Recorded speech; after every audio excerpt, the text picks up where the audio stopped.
వార్షికోత్సవం సందర్భంగా Meenakshi test tube baby centre Guntur నందు ఐవీఎఫ్ ట్రీట్మెంట్ పై 40% రాయితీ. మోసాలు చేయడానికి ఏది కూడా అతీతం కాదు.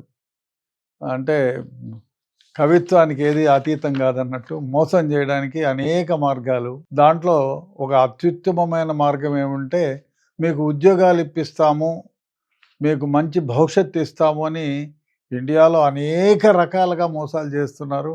అదేవిధంగా ఇండియాలో ఉంటే ఇండియా పోలీసు వాళ్ళు అరెస్ట్ చేస్తారు. దీనికి కొత్త రకం ఏమిటంటే, మన వేరే దేశం పాస్పోర్ట్లు తీసుకునేది. ఆ పాస్పోర్ట్ తీసుకొని అంటే అక్కడ సిటిజన్షిప్ పొందడం, కొద్ది రోజులు ఉండడం, సిటిజన్షిప్ పొందడం, ఆ తర్వాత కొత్త రకాలైన మోసాలను ఇతర దేశాల్లో వాళ్ళ ముందు జన్మనిచ్చిన దేశం కానివ్వండి, అక్కడ పాస్పోర్ట్ లేకపోతే సరిపోతుంది. సో అట్లాంటి వాళ్ళని మీకు ఉద్యోగాలు ఇప్పిస్తాము అంటే ఎవరైనా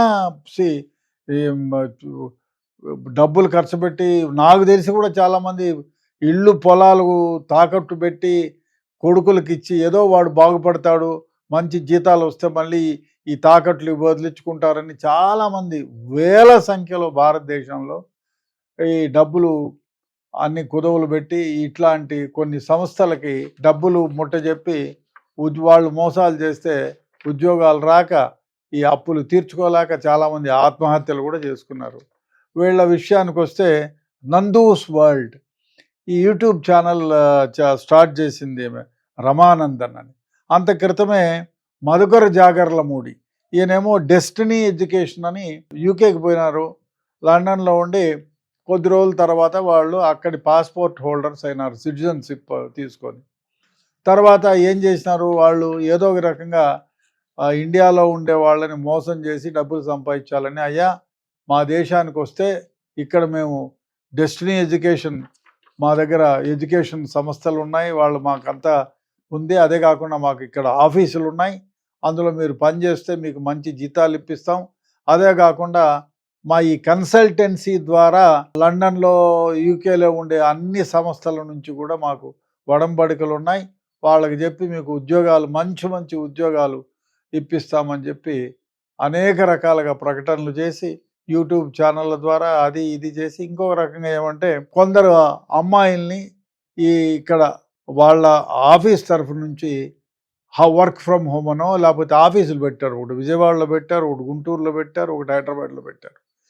ఇది బయటికి ఎలా వచ్చింది, వీళ్ళు మోసం చేశారు, మొత్తుకుంటున్నారు, ఇక్కడ పోలీసులు ఎఫ్ఐఆర్లు కట్టారు, వాళ్ళ కోసం తిరుగుతున్నారు, వాళ్ళ అమ్మా నాయనకు నోటీసులు ఇచ్చారు. ఇంత జరుగుతున్నా వాళ్ళు ఎక్కడా బయటికి రానికుండా ఉన్నారు. ఎందుకంటే వాళ్ళకు ఒక ధైర్యం, మేము ఎక్కడ ఎన్ని మోసాలు, ఇండియాలో కాదు ఇతర దేశాల్లో ఎన్ని మోసాలు చేసినా మమ్మల్ని పోలీసులు ఏమీ పీకలేరు అని. ఎందుకంటే వాళ్ళు ఇతర దేశంలో అంటే యూకే పాస్పోర్ట్ హోల్డర్స్ లండన్లో ఉంటారు.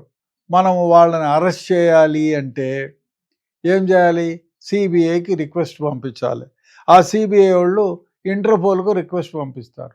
ఆ విధంగా ఒక రెడ్ కార్నర్ నోటీస్ వాళ్ళకి ఇస్తారు. ఇది అన్నీ జరిగేటప్పటికి ఒక 2 ఏళ్ళో 3 ఏళ్ళో అవుతుంది. అదే కాకుండా అక్కడికి వెళ్ళిన తర్వాత ఇండియన్ చట్టాలు వాళ్ళకు వర్తించవు. మనం ఏదన్నా పెద్ద ర్యాంక్ ప్రైమ్ మినిస్టర్ ర్యాంకులో కలుగజేసుకొని ఈ పెద్ద తతంగం వాడు ఇండియాకు మోస్ట్ వాంటెడ్ క్రిమినల్ అని చెప్పి ఒడంబడిక ప్రకారం తీసుకురాగలిగితే తీసుకురావచ్చునేమో. ఎందుకంటే ఇప్పుడు విజయ్ మల్య అట్లే వెళ్ళిపోయాడు, ఆయన అంతే యూకే పాస్పోర్ట్ హోల్డర్, ఆయన ఏం పీకలేము. వందల వేల కోట్లు తీసుకొని వెళ్ళిపోయాడు. ఆయన ఆస్తులు అవి ఇక్కడ వదిలేసి వెళ్ళిపోయాడు. చాలా ఆస్తులు అక్కడ కూడబెట్టుకున్నాడు. అదేవిధంగా నీరవ్ మోడీ, వీళ్ళంతా ఇట్లా చాలామంది, వీళ్ళతోడు చాలామంది మోసాలు చేసి అక్కడ పాస్పోర్ట్ హోల్డర్స్, వీళ్ళని ఇండియా చట్టాలు వర్తించవు వాళ్ళకి. అందువల్ల మధుకర్ జాగర్లమూడి, రమానందన్ వీళ్ళు పెద్ద ప్లాన్ చేసి భారతదేశంలో ఉండే వాళ్ళకి అడ్వర్టైజ్మెంట్లు ఇచ్చి అదేవిధంగా ఒక అమ్మాయిని నియమించారు ఇక్కడ. ఆ అమ్మాయి ద్వారానే బయటకు వచ్చి, ఇంకా చాలామంది అమ్మాయిలు ఉంటారు, అబ్బాయిలు ఉన్నారులే, విజయవాడ ఆఫీస్లో, గుంటూరు ఆఫీస్లో, హైదరాబాద్ ఆఫీస్లో. ఈ అమ్మాయితో ఎడ్యుకేషనల్ ప్రకటనలు ఇప్పించి వాళ్ళు ఇప్పిస్తే డీటెయిల్స్ తెచ్చుకొని ఈ మధుకర్ ఈ అమ్మాయికి పంపించేవాడు. వీళ్ళకి అందరికీ వాంటెడ్ ఉండి మీరు ఎట్లన్నా ప్రలోభ పెట్టండి అంటే, మీరు ఇట్లా లండన్లో మీరు పాస్పోర్ట్ అదే ఉద్యోగానికి అప్లై చేస్తే మీకు మంచి భవిష్యత్తు ఉంటుంది, మీకు మంచి లాభాలు మంచి జీతాలు ఉంటాయి అని చెప్పి వాళ్ళని ప్రలోభపెట్టి ఆ అమ్మాయి మాట్లాడడం, మీకెందుకు ఇంత ఫీజు ఇంత ఫీజు అని చెప్తే, సరే వాళ్ళు డైరెక్ట్గా కొంతకాలం రమానందన్కి అదేవిధంగా జాగర్లమూడికి మధుకర్ జాగర్లమూడికి పంపించేవాళ్ళు. కొద్ది రోజులు అయిన తర్వాత వీడేం చేశాడు, అమ్మో పోలీసులు ఎప్పుడన్నా ఇవాళ కాకపోయినా రేపు అరెస్ట్ చేస్తేనో నాకు నా అకౌంట్లో ఉండే డబ్బులన్నీ బయటపడతాయి, నేనే వాళ్ళ దగ్గర డైరెక్ట్గా తీసుకున్నానని ఇక్కడ పనిచేసే అమ్మాయి ఇంట్లో నుంచి పనిచేస్తుంది, ఆ అమ్మాయి వర్క్ ఫ్రమ్ హోమ్, ఆ అమ్మాయికి చెప్పినాను ముందు హైదరాబాద్లో పోయి పని చేయంటే, నాకు ఇంట్లో పరిస్థితులు బాగాలేవండి, నేను వెళ్ళను, ఇంట్లో నుంచి అయితేనే ఉద్యోగం చేస్తాను. సరే కొద్ది రోజులు అయిన తర్వాత ఏమ్మా నీకు అకౌంట్లోకి నా అకౌంట్ చాలా లిమిటేషన్ దాటిపోయింది, కాబట్టి నేను నా దగ్గరికి అప్రోచ్ అయ్యే వాళ్ళని నీ నంబర్ ఇస్తా, నీ నంబర్లోకి వాళ్ళు డబ్బులు సెండ్ చేస్తారు, ఆ డబ్బుల్ని నా అకౌంట్లోకి ట్రాన్స్ఫర్ చేయమని చెప్తే, అయ్యో పాపం ఈయనకి యూట్యూబ్ ఛానల్స్ ఉన్నాయి, అదేవిధంగా డెస్టినీ ఎడ్యుకేషనల్ ఇన్స్టిట్యూషన్స్, ఇంకా ఏమేమో ఇన్స్టిట్యూషన్స్ ఉన్నాయని ప్రజలు నమ్మించారు. ఈమె నమ్మి ఓ ఇంత పెద్ద ఇన్స్టిట్యూషన్స్ ఇదంతా కదా, ఇదే మహాభాగ్యం అనుకొని ఆమె దగ్గరికి చాలామంది క్లయింట్లను నా అకౌంట్కి పంపించమంటే ఆమె అకౌంట్కి వాళ్ళే చెప్పేవాళ్ళు, మధుకరు జాగర్లమూడి రమానందన్ ఇద్దరు చెప్తే ఈ అమ్మాయి అకౌంట్కి ట్రాన్స్ఫర్ చేస్తే, ట్రాన్స్ఫర్ చేసిన నిమిషాలలోనే ఈ అమ్మాయి మధుకర్ జాగర్లమూడి అకౌంట్కి ట్రాన్స్ఫర్ చేసింది. ఈ విధంగా అకౌంట్స్ అన్నీ ఉన్నాయి. ఇది ఎట్లా బయటపడింది అంటే, చాలామంది ఈ అమ్మాయికి ఫోన్లు చేసి, అమ్మాయి నీకు డబ్బులు పంపించాము కదా, నీ అకౌంట్, ఈ అకౌంట్ హోల్డర్ ఎవరు, ఏం కథ, ఇప్పుడు డబ్బులు పోగొట్టుకున్న వాళ్ళు ఊరికే ఉంటారు కదా, పోలీస్ కంప్లైంట్ ఇచ్చి ఈ అకౌంట్కి పంపించాం, అకౌంట్ పోయి ఏ అకౌంట్కి పోయిందో మాకు చెప్పండి అని బ్యాంక్ వాళ్ళకి ఒక దరఖాస్తు ఇస్తే, అయ్యా ఫలానా ఊర్లో ఉన్న ఫలానా అకౌంట్కి పోయింది అని చెప్పి వాళ్ళు రాసిస్తారు. ఈ అమ్మాయికి ఆధారంగా పోయి అడిగినారు, ఈ అమ్మ నీకు డబ్బులు పంపించినామంటే, అయ్యా నాకు పంపించిన 15-20 నిమిషాల లోపలనే ఈ మధుకర్ జాగర్లమూడి అకౌంట్కు ట్రాన్స్ఫర్ చేశాము అని చెప్పి ఆ అమ్మాయి బ్యాంక్ రిసీట్స్, బ్యాంకు ట్రాన్సాక్షన్స్ అన్నీ స్క్రీన్ షాట్లో వాళ్ళకి పంపించి వాళ్ళకి ఇచ్చింది. అదేవిధంగా పోలీసులు కూడా చాలామంది, ఏం సార్ ఏమమ్మా నీ అకౌంట్లో డబ్బులు పడ్డాయి, నువ్వు ఏం చేసినావంటే, సార్ నాకేం తెలీదు, నేను ఎంప్లాయీని, మధుకర్ జాగర్లమూడి అకౌంట్లో లిమిటేషన్స్ అయిపోయినాయని నన్ను ప్రలోభ పెట్టినారు, నేను వాళ్ళ ఎంప్లాయీని కదా, నా అకౌంట్లో వేస్తే నేను మళ్ళీ వాళ్ళ అకౌంట్కి ట్రాన్స్ఫర్ చేశాను నా డీటెయిల్స్ అన్నీ ఆమె ఇచ్చింది. అది ఆమె ఇంకా ఎంతమంది కేసులలో మోసపోతారో అనే ఉద్దేశంతో ఒక పబ్లిక్ వీడియో చేసింది. పేరు అవి మనకు అవసరం లేదు, అప్రస్తుతం కూడా. తర్వాత అజ్ఞాత వ్యక్తి వీడియో చేసి అందరికీ పెట్టింది, యూట్యూబ్లో పెట్టింది, అయ్యా ఈ విధంగా మధుకర్ జాగర్లమూడి రమానందన్ డెస్టినీ ఎడ్యుకేషన్ అని యూకేలో లండన్లో పెట్టారు, ఆ విధంగా చాలామంది మోసం చేసి ఇది చేశారు, వాళ్ళ నా అకౌంట్కు డబ్బులు పంపించమన్నారు, నేనేదో వాళ్ళు పెద్ద ఇది కదా, పెద్ద చాలా ఇన్స్టిట్యూషన్స్ ఉన్నాయి, యూట్యూబ్ ఛానల్స్లో అన్ని రాజనీతులు, ప్రపంచంలో లేని రంగనీతులన్నీ చెప్తున్నారు, కాబట్టి నీతిమంతులన్నీ నేను నమ్మి నా అకౌంట్లో వేపించుకొని అక్కడనే ఇమీడియట్గా వాళ్ళకి ట్రాన్స్ఫర్ చేశానని డీటెయిల్స్ అన్నీ చెబుతూ ఆమె వీడియో చేసి అందరికీ పబ్లిష్ చేసింది. దానివల్ల ఇది బయటకు వచ్చింది.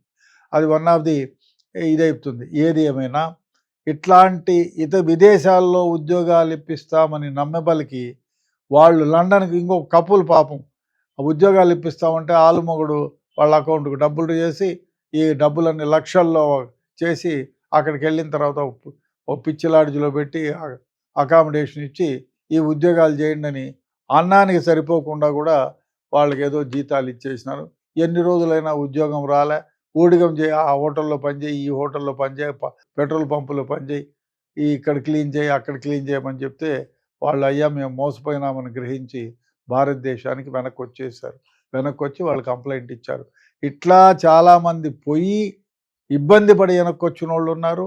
కొందరేమో ఏమీ కాకోకుండా ఇక్కడ నుంచి డబ్బులు ఇచ్చి ఉద్యోగాలు రాక, మీకు ప్లేస్మెంట్స్ ఇప్పిస్తామని ప్లేస్మెంట్స్ రాక, ఎక్కడికి పోవాలో తెలియక పోలీస్ స్టేషన్ల చుట్టూ ఇచ్చి కంప్లైంట్లు చేస్తున్నారు. వాళ్ళ అమ్మ నాయనకు కూడా పోలీసులు నోటీసులు ఇచ్చినారు. ఏది ఏమైనా ఈ విధంగా మోసాలు చేసే వారి సంఖ్య విపరీతంగా ఉంది. అది ఇంకో దరిద్రమైన వ్యవహారం ఏమంటే, ఆయన వైఫ్ రమానందన్ ఆమె వీడియోలు చేస్తుంది, అన్ని పత్తిత్తి వీడియోలు చేస్తుంది, బ్రహ్మాండమైనటువంటి వీడియోస్ చేస్తూ ఈ మధ్య మానేసింది. చూడరు, ఎవరు కొడతారు మొహాన్ని ఉమ్మేస్తారని. ఆ వీడియోలో ఒక వీడియో చేసింది.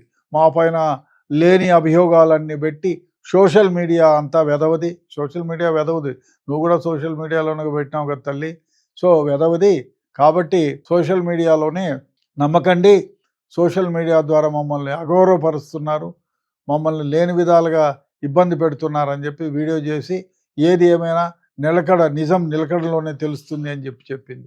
అదే కాకుండా ఒక అడ్వకేట్తో కూడా వాళ్ళు లండన్ పాస్పోర్ట్ హోల్డర్లు, ఇండియాలో మీరు మోసపోతే మీరు ఏమీ పీకలేరు వాళ్ళని అని ఆమెతో కొసమెరుపు కూడా, నాకు వాళ్ళు ఫ్యామిలీ చాలా రోజులుగా తెలుసు అంటే మోసాలు చేసే వాళ్ళని ఇది చేస్తారా అండి?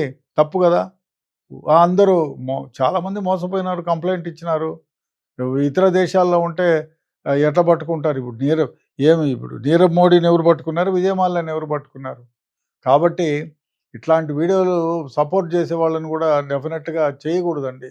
ఎందుకంటే చాలామంది చాలా విషయాలు తీసుకొని చచ్చిపోయిన వాళ్ళు ఉన్నారండి, ఉద్యోగాలు రాక ఆత్మహత్యలు చేసుకున్న వాళ్ళు ఉన్నారు చాలామంది.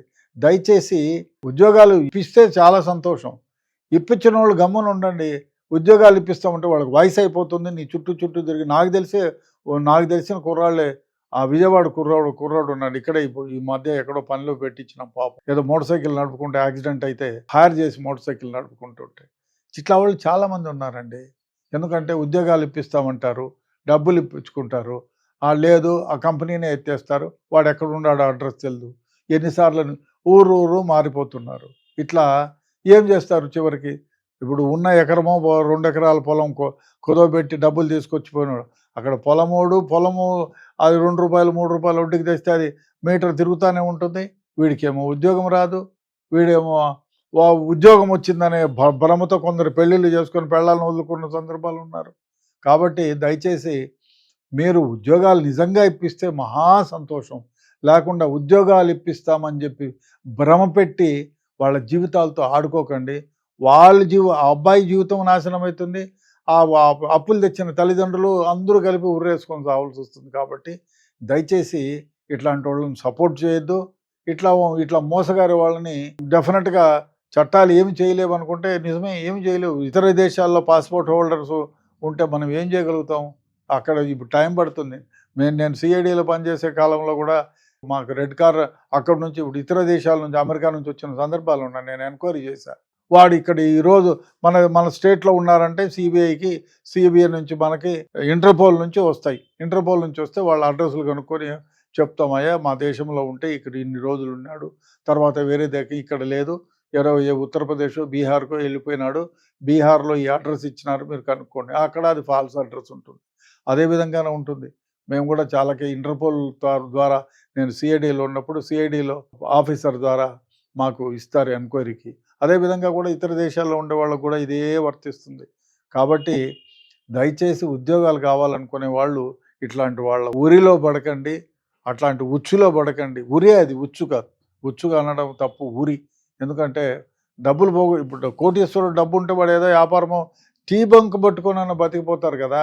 అది లేనోడే కదా ఇల్లు బొల్లో ఏదైనా పెళ్లి చేసుకోవాలంటే వాడు కట్టం తీసుకున్న డబ్బుల్లో, లేకపోతే ఆ నగలో కుదవబెట్టి ఏదో చేసి అమ్మో ఉద్యోగం ఇస్తే నేను బతికిపోతాను అని చెప్పి చేసింది. చాలామంది అత్తమామలు కూడా మా అల్లుడికి ఉద్యోగం వస్తే నా కూతుర్ని పువ్వుల్లో కాళ్ళల్లో పెట్టుకొని సాగుతాడని చెప్పి డబ్బులు ఇచ్చిన సందర్భాలను నాకు తెలుసు. కాబట్టి ఇట్లాంటి కేసుల్లో చాలామంది మోసపోకుండా జాగ్రత్తగా ఉండాలని నా మనవి, కోరిక.